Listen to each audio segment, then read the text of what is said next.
Benji Mayawati గారికి ముఖ్యంగా ఆంధ్రప్రదేశ్ సంబంధించి కాంగ్రెస్ వచ్చిన గతంలో ఒక్కో రాష్ట్రం అన్ని రాష్ట్రాల చేత ఓట్లు వేయించుకొని ఒక్కో రాష్ట్రానికి వారు నచ్చిన విధంగా చేస్తారు. అలాగే వాళ్ళు కాదని చెప్పి భారతీయ జనతా పార్టీ వచ్చి వాళ్ళకి వాళ్ళకి నచ్చిన వ్యక్తులకి నచ్చిన ప్రాంతాలకి చేసి పెడతారు. అలాగే మనకి స్పెషల్ కేటగిరీ స్టేటస్ ఇప్పుడు ఇస్తామని చెప్పిన కాంగ్రెస్ దాన్ని పెట్టకపోవడం, వాళ్ళు చేయలేదు కాబట్టి 15 ఏళ్ళు 10 ఏళ్ళు ఇస్తాం 15 ఏళ్ళు ఇస్తామని చెప్పిన ప్రధానమంత్రి గారు ఇక్కడ ఇదే వైజాగ్లో నరేంద్ర మోడీ గారు చెప్పారు 2014 ఎలక్షన్ సమయంలో. ఈరోజు మళ్ళీ కాంగ్రెస్ వాళ్ళు వచ్చి మళ్ళీ మీకు స్పెషల్ కేటగిరీ స్టేటస్ ఇస్తామని చెప్పి మేము మాయావతి గారిని ఎందుకు నమ్ముతామంటే 45,000 కోట్ల బడ్జెట్ ఉన్న ఉత్తరప్రదేశ్ని 2007లో 3 లక్షల కోట్ల బడ్జెట్కి దాన్ని తీసుకెళ్లారు. అలాగే భారతదేశం స్వతంత్రం వచ్చిన తర్వాత ఎంతసేపు మనం బ్రిటిష్ వాళ్ళ బిల్డింగ్లు చూపించుకొని అది మన చరిత్రను చెప్పుకుంటాం, కానీ ఒక కాంటెంపరీ చరిత్రని మనదైంది చూపించింది బెంజీ మాయావతి గారు ఉత్తరప్రదేశ్లో. మాటలు చెప్పడం కంటే ఆవిడ చేతుల్లో చేసి చూపిస్తారు.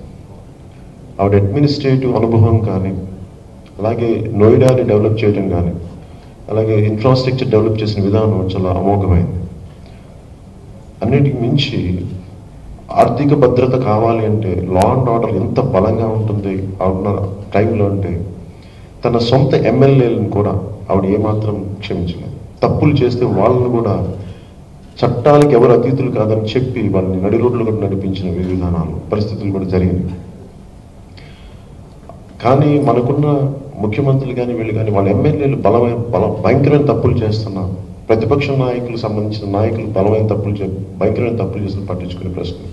కానీ అత్యంత టఫ్ ప్లేస్ అది, పెద్ద రాష్ట్రం. అలాంటి చోట్ల ఉత్తరప్రదేశ్లో బెంజీ మాయావతి గారు లా అండ్ ఆర్డర్ కానీ, ఎకనామిక్ ప్రాస్పెరిటీ కానీ, ఎకనామిక్ డెవలప్మెంట్ కానీ, అలాగే సోషల్ వెల్ఫేర్ స్కీమ్స్ కానీ చాలా అద్భుతంగా చేశారు. ఈరోజు మాయావతి గారికి మనస్ఫూర్తిగా ఆంధ్రప్రదేశ్ ప్రజల తరపున ధన్యవాదాలు తెలుపుకున్నాను. స్పెషల్ కేటగిరీ ఆవిడ ప్రధానమంత్రి నరేంద్ర మోదీ గారు చేయలేకపోయారు, కాంగ్రెస్ నాయకులు చేయలేకపోయారు. కానీ ఆవిడ స్పెషల్ కేటగిరీ స్టేటస్ మాట ఇచ్చారంటే తప్పదు. ఆవిడ పెద్ద మనసుతోటి ఆంధ్రప్రదేశ్కి స్పెషల్ కేటగిరీ స్టేటస్ నేను ప్రధానమంత్రి గారు ఇస్తానని చెప్పినందుకు మనస్ఫూర్తిగా బెంజీ మాయావతి గారికి మనస్ఫూర్తిగా ధన్యవాదాలు తెలుపుకున్నాను. Thank you. I'm wholeheartedly grateful for Bhenji Mayawati for extending her support to grant special status for the state of Andhra Pradesh, where BJP and Congress both collectively failed. And she's not leader of mere words, she's leader of action. She will do it. And I'm truly grateful to her for giving us that she's going to grant special category status as soon as she ascends the throne of Prime Minister. Thank you.